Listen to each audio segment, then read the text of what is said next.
warahmatullahi wabarakatuh.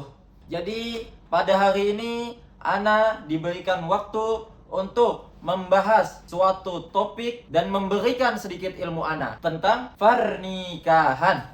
Pernikahan ini merupakan topik yang panas dikarenakan banyak sekali jamaat-jamaat yang belum menikah dan ingin segera memiliki pasangan. Maka dari itu diharapkan ceramah yang Anda sampaikan pada hari ini dapat membantu saudara-saudara baik yang sudah menikah maupun belum menikah, sehingga tidak terjadi hal-hal yang diharamkan oleh agama. Baiklah, mari kita buka buku yang Ana tulis sendiri. Para jamaat jika ingin memilikinya bisa membeli di toko buku maupun di online shop. Jadi di buku tertulis dari Imam Ahmad bin Umar Asy-Syatiri dalam kitab Al-Yaqut Al-Nafis mendefinisikan nikah secara bahasa berarti menggabungkan dan berkumpul. Sedangkan menurut istilah syariat, nikah ialah suatu akad yang menjadikan bolehnya seorang laki-laki dan seorang perempuan melakukan hubungan suami istri. Dengan kata lain, pernikahan adalah ikatan lahir dan batin antara seorang laki-laki dan perempuan untuk hidup bersama dalam suatu rumah tangga melalui akad yang dilakukan menurut hukum syariat Islam. Nah, setelah mendengar itu, kira-kira menurut jemaah kita nih nikah gasan apa garang? Apa tujuannya menikah? Menurut buku ada beberapa tujuan dilaksanakannya pernikahan. Yang pertama, untuk memperoleh kebahagiaan dan ketenangan hidup supaya hidup kita jadi sakinah, mawadah, warahmah. Kemudian, buhan pian juga pastinya akan sangat bahagia apabila hidup dengan pasangan yang saudara-saudara sayangi, yang saudara-saudara cintai. Itu tujuan yang pertama. Kemudian tujuan yang kedua, untuk memenuhi kebutuhan biologis yang sah dan diridhoi Allah Subhanahu wa taala. Nah, ini banyak benar ulun melihat, ulun rasa lah saudara-saudara jemaat Al-Hayatain ini nang belum beisi bini, nang belum beisi laki, atau nang belum menikah lah. Banyak yang malain gawiannya tengah malam ada panggilan alam, tapi tiba-tiba ke WC. Kira-kira apa itu? Apa garang itu tuh? Yang ketiga, untuk melaksanakan perintah dari Allah dan Rasulnya.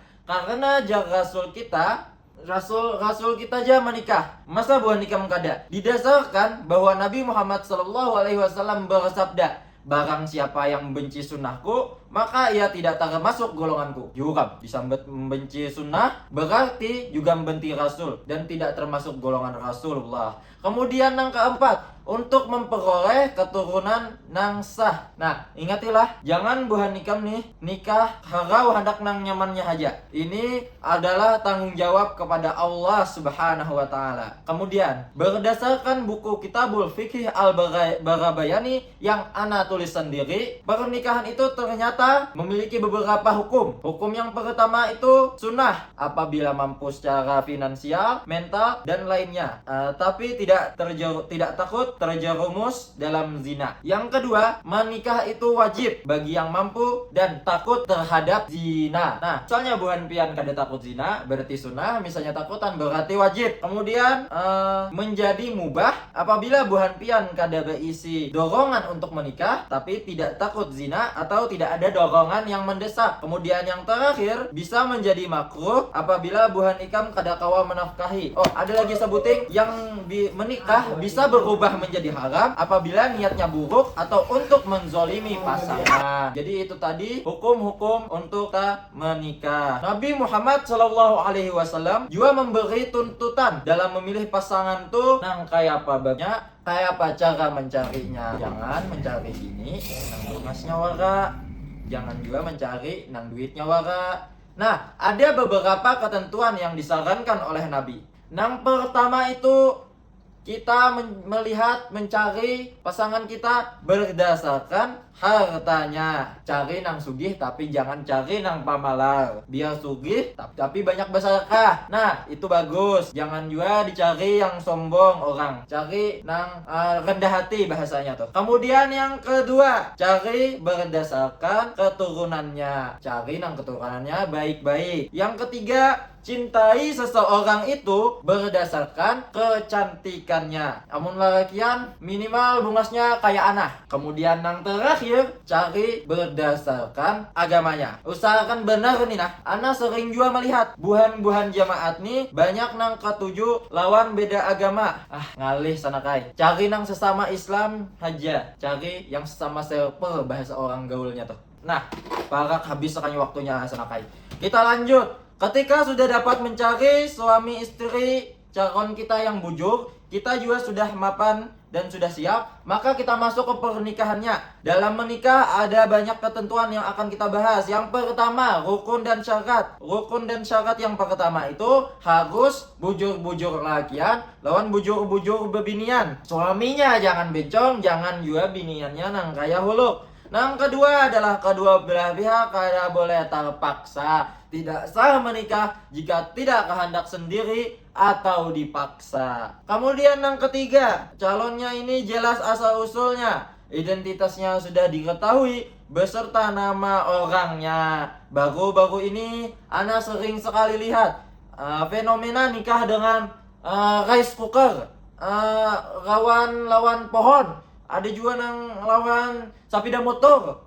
Itu ngalih sudah. Ini Ana tidak paham cara pikir mereka. Kemudian yang terakhir, salah satu atau keduanya tidak dalam masa ihram atau untuk perempuannya tidak dalam masa iddah. Ini kita baca sedikit lagi. Sekarang kita masuki bahasan syarat menjadi wali pernikahan. Yang pertama tentu saja harus Islam. Walinya kada boleh kada Islam. Kemudian yang kedua baligh. Artinya sudah dewasa. Karena tidak sah jika seorang wali adalah anak kecil. Yang ketiga berakal. Yang keempat merdeka. Yang kelima wali haruslah seseorang lelakian yang bujuran lelakian. Dalam pernikahan ada nangarannya saksi. Dan syarat saksi ini sama dengan syarat wali. Kemudian Ana bahas bagian yang paling sering dilihat munpian ke kondangan. Itu ijab kabul. Yang pertama, pelafalan ijab kabul itu tidak boleh berjeda atau berselang lama. Yang kedua, kada ditambahi jangka waktu. Misalnya, saya terima nikahnya si fulana dalam waktu 1 bulan. Itu kada boleh. Yang ketiga, lafaznya harus jelas dan tidak ditambah-tambahi. Yang keempat, ijab kabul boleh menggunakan kalimat semakna seperti nikah, tazwij, dan lainnya. Kemudian yang terakhir, ijab kabul boleh menggunakan bahasa selain bahasa Arab. Kada harus bahasa Arab. Nah, sekarang kita masuk ke pembahasan terakhir. Pernikahan yang tidak sah dalam Islam. Di antaranya sebagai berikut. Yang pertama ada kawin kontrak atau berdeadline yang orang kota itu. Itu kada sah nikahnya. Yang kedua pernikahan syiror. Ini jenis nikah yang kayak berdagang gitu nah. Misalnya, ikam ku nikahkan lawan anakku, nikah lawan anak ikam. Nah, ini kada boleh buahnya karena salah satunya adalah merendahkan martabat wanita. Yang ketiga, pernikahan muhalil. Munjar orang tuh nikah ma'akal. Nah, kayaknya misalnya buhan kamu tuh nikah, terus cerai, terus nikah lagi, terus cerai lagi, batu nikah pulang, cerai pulang. Nah, ini kada boleh buhan biar nikahi lagi, kecuali inya nikah lawan orang lain dahulu, hanya cerai pulang. Nah, tapi kada boleh juga buhan nikah ma'akali buannya. Misal, nikahi juga beniku pang, kaina cerai kan ada hal kaina ku habari sawit berapa hektar kayak itu nah itu kada boleh. Kemudian tidak sah hukumnya jika menikahi orang yang sedang ihram. Kelima, pernikahan dalam masa iddah. Keenam, nikah tanpa wali. Ketujuh, pernikahan dengan wanita musyrik. Dan yang terakhir, menikahi mahram atau yang masuk kategori mu'abbad atau ghair mu'abbad. Demikian itu tadi semua hal yang perlu pian ketahui sebelum menikah. Ana ada kerjaan juga habis ini. Jadi jangan lupa tonton Ana terus di Al Hayat Time. Upload setiap hari Jumat setelah sholat Jumat sebelum permisi mas, setelah hari Kamis. mempelainya sudah siap mas. Channel Al Hayat. Jangan lupa juga tukari buku Ana supaya antum bisa belajar dan supaya jadi pahala jariah untuk